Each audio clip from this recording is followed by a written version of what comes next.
নমস্কার, আমি সুমন্ত। শুরু করছি এক নজরে 25। মহারাষ্ট্রে জারি ব্যাক চেকিং বিতর্ক যা শুরু হয়েছিল উদ্ধব ঠাকরেকে দিয়ে। বিতর্ক শুরু হতেই দেখা যায় বিভিন্ন কেন্দ্রীয় মন্ত্রী এবং বিজেপি নেতাদেরও ব্যাক চেকিং শুরু করে নির্বাচন কমিশন।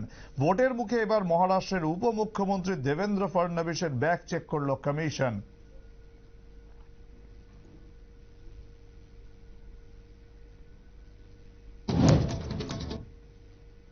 এক বছর আগেও বিরোধী জোট ইন্ডিয়ার সম্ভাব্য প্রধানমন্ত্রী পদপ্রার্থী হিসেবে তার নাম ছিল জল্পনায়। বিহারের মুখ্যমন্ত্রী তথা জেডিইউ প্রধান সেই নীতিশ কুমার বুধবার প্রধানমন্ত্রী নরেন্দ্র মোদীর মুখোমুখি হয়েই ঝুঁকে পড়লেন প্রণাম করতে। শেষ পর্যন্ত অবশ্য ৭৩ বছরের নীতিশের প্রণাম গ্রহণ করেননি ৭৪ বছরের মোদী।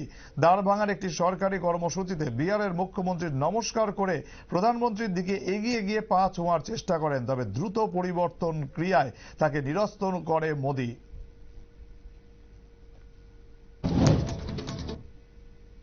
ক্ষমতার পালাবদলে পরে মৈত্রীর বার্তা দিয়েছিলেন ভারতকে, কিন্তু সেই অবস্থান বদলে এবার বাংলাদেশের প্রাক্তন প্রধানমন্ত্রী খালেদা জিয়ার দল বিএনপির মহাসচিব মির্জা ফখরুল ইসলাম আলমগীর নয়াদিল্লির বিরুদ্ধে মিথ্যা প্রচারের অভিযোগ তুললেন। বুধবার রাজধানী ঢাকায় সাংবাদিক বৈঠকে তিনি বলেন, বাংলাদেশের বিরুদ্ধে প্রচার চালিয়ে যাচ্ছে ভারত। এ বিষয়ে আমাদের সতর্ক থাকা উচিত, তা না হলে জাতি হিসেবে আমরা অনেক বড় বিপদের সম্মুখীন হব। গত 5ই অগস্ট আওয়ামী লীগ সরকারের পতনের দিন ছাত্র জনতার বিজয় মিছিল চলাকালীন আওয়ামী লীগের দুষ্কৃতীদের গুলিতে স্বামী নিহত হয়েছেন উল্লেখ করে এক মহিলা শেখ হাসিনা সহ 130 জনের বিরুদ্ধে মামলা দায়ের করেছিলেন। 3 মাস পর তার স্বামী থানায় এসে হাজির হয়ে জানালেন, তার অজান্তে স্ত্রী তাকে মৃত দেখিয়ে অসৎ উদ্দেশ্যে অভিযোগ দায়ের করেছিলেন।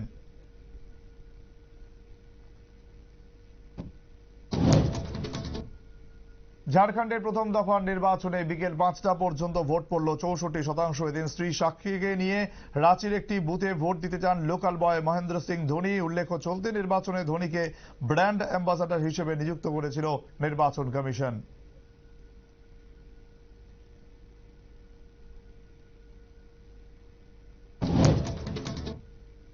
বাংলার 6 বিধানসভা নির্বাচনের উপনির্বাচনের বিকেল 5টা পর্যন্ত ভোট পড়ল 69.29%। সবচেয়ে বেশি ভোট পড়েছে তালড্যাংরার এবং সবচেয়ে কম ভোট পড়েছে নৈহাটিতে। সিতাইয়ে ভোট পড়েছে 66.35%।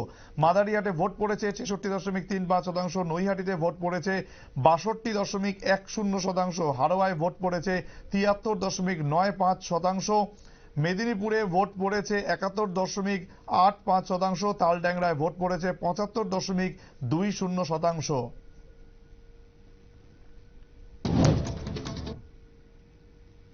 মুখের কথায় কাজ হচ্ছে না, অর্থ দপ্তর এবার লিখিত নির্দেশ জারি করল সরকারি কর্মীদের জন্য। নবান্নে অর্থ দপ্তরের কর্মীদের হাজিরার ক্ষেত্রে একমাত্র বায়োমেট্রিক পদ্ধতি গ্রহণযোগ্য বলে চালু হলো।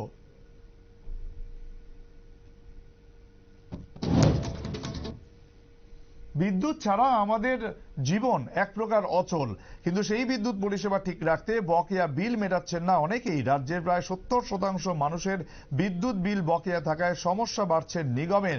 ভয়ঙ্কর তথ্য যাচাইয়ে ময়দানে নিউজ ভ্যানগার্ড, দেখুন আমাদের এক্সক্লুসিভ রিপোর্ট। চোট সারিয়ে 1 বছর পর মাঠে ফিরলেন মোহাম্মদ শামি। বাংলা মধ্যপ্রদেশ রঞ্জি ট্রফির ম্যাচে 10 ওভার বলও করলেন স্বচ্ছন্দে। দু দলের লড়াইয়ের মাঝে তিনি এই ম্যাচের মূল আকর্ষণ। বর্ডার গাভাস্কর ট্রফির আগে তার পারফরমেন্সের দিকে নজর থাকবে জাতীয় নির্বাচক এবং ভারতীয় দলের কোচ গৌতম গম্ভীরেরও। গত একদিনের বিশ্বকাপ ফাইনালের পর বুধবার প্রথম মাঠে নামলেন তিনি।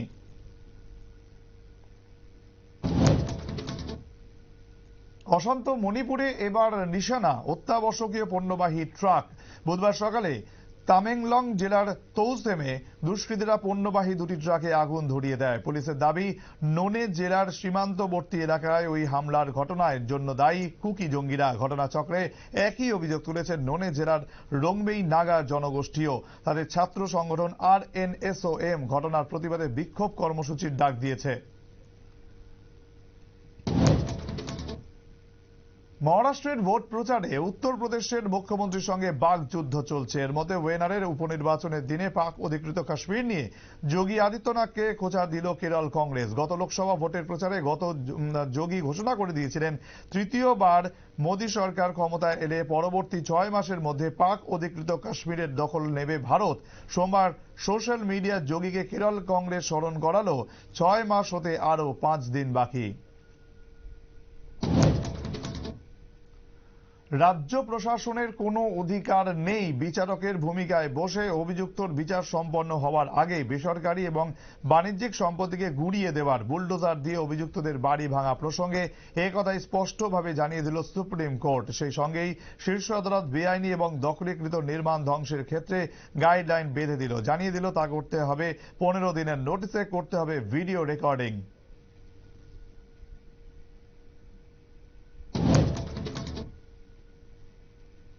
যানজট মুক্ত করতে, অবৈধ পার্কিং বন্ধ করতে শহর জুড়ে আগরতলা পুর নিগম এবং ট্রাফিক দপ্তরের যৌথ অভিযান গতকাল থেকে শুরু হওয়া এই অভিযান চলবে আগামী শুক্রবার পর্যন্ত।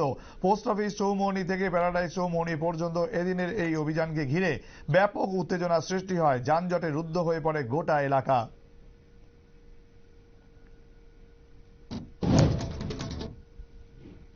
দিল্লির দ্বারকায় প্রস্তাবিত ত্রিপুরা ভবনের নকশার ছবি প্রকাশ্যে। ত্রিপুরা ভবন নির্মাণ নিয়ে পর্যালোচনা করলেন মুখ্যমন্ত্রী মানিক সাহা। তাছাড়া অন্য দুটি ত্রিপুরা ভবনের পরিকাঠামো দ্রুত তৈরি করতে চায় রাজ্য।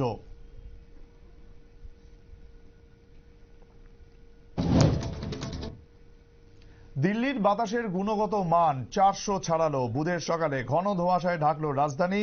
কম দৃশ্যমানতার কারণে বাতিল করতে হলো একাধিক উড়ানও। দিল্লিতে উত্তরোত্তর দূষণ বৃদ্ধি নিয়ে চিন্তিত প্রশাসন।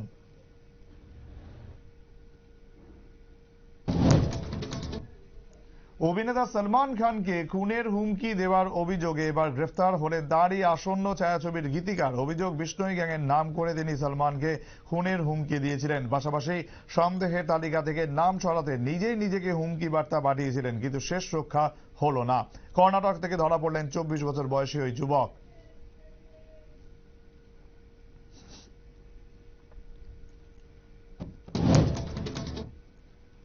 আমাদের রাজ্য ছোট হতে পারে, কিন্তু অনেক ক্ষেত্রেই আমরা উত্তর পূর্বাঞ্চল এবং ভারতের বিভিন্ন রাজ্যের তুলনায় এগিয়ে আছি।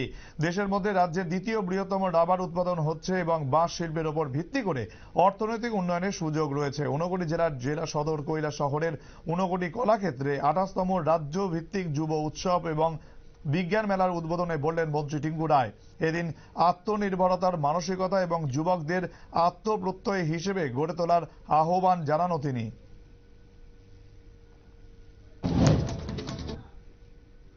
শান্তির বাজার জাতীয় কংগ্রেস ব্লক কমিটির উদ্যোগে জাতীয় সংহতি দিবস উপলক্ষে পদযাত্রা।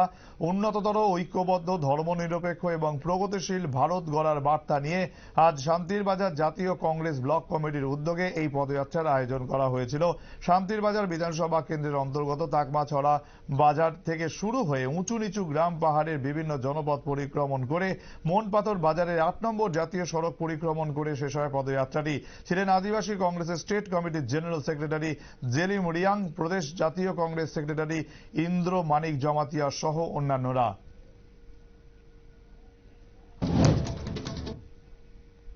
যাত্রীবাহী বাসে তল্লাশি চালিয়ে গাঁজা সহ এক ব্যক্তিকে আটক করল চুড়াইবাড়ি থানার পুলিশ। ধৃত যুবক বিহারের বাসিন্দা বলে জানা গেছে।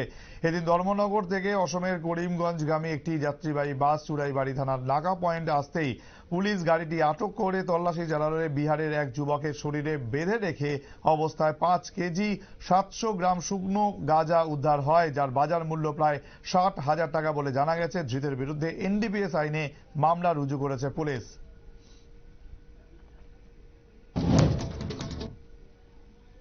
বিশ্ব কিডনি দিবস উপলক্ষে IGM ডায়ালিসিস ইউনিটের পক্ষ থেকে ডায়ালিসিস নেওয়ার রোগীদের ফুল দিয়ে শুভেচ্ছা বার্তা দেওয়া হয়, মানুষ যাতে নির্ভয়ে চিকিৎসা করিয়ে স্বাভাবিক জীবনে ফিরে আসতে পারেন। এদিন IGM হাসপাতালের পক্ষ থেকে সেই বার্তাই দেওয়া হলো।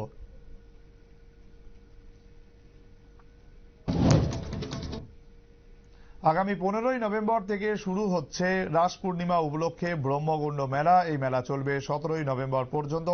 এই রাস পূর্ণিমা মেলাকে কেন্দ্র করে মোহনপুর মহকুমা প্রশাসন, তথ্য পর্যটন দপ্তর এবং ব্রহ্মকুণ্ড মেলা কমিটির পক্ষ থেকে ব্যবসায়ীদের দোকান ভিড় প্রক্রিয়া সম্পন্ন হলো এদিন। উপস্থিত ছিলেন মোহনপুর মহকুমা প্রশাসনের পক্ষ থেকে ডিসিএম এবং মোহনপুর ব্লকের আধিকারিকরা।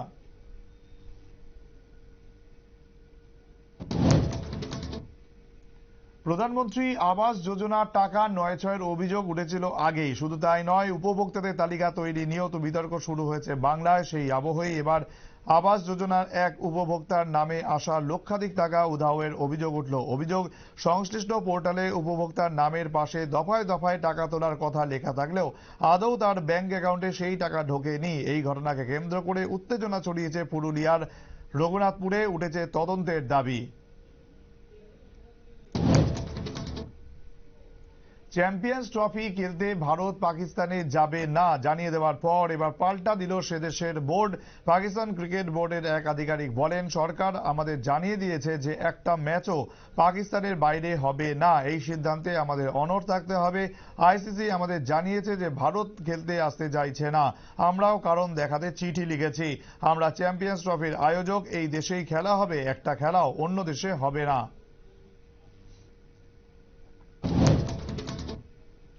বল হাতে নজর কাড়লেন অর্জুন তেন্ডুলকর। গোয়ার অলরাউন্ডার রঞ্জি ট্রফির ম্যাচে 25 রানে 5 উইকেট নিলেন। তার দাপুটে বোলিংয়ের সুবাদে 84 রানেই শেষ হয়ে গেল অরুণাচল প্রদেশের প্রথম ইনিংস। 30.3 ওভারের বেশি ব্যাট করতে পারলেন না অরুণাচলের ব্যাটাররা।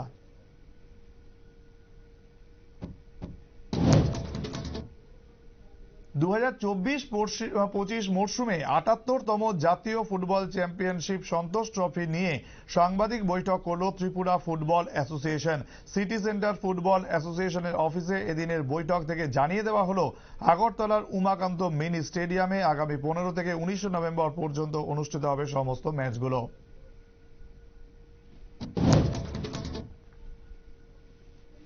এখন এ পর্যন্তই। অন্যান্য খবরের জন্য দেখতে থাকুন নিউজ ভ্যানগার্ড।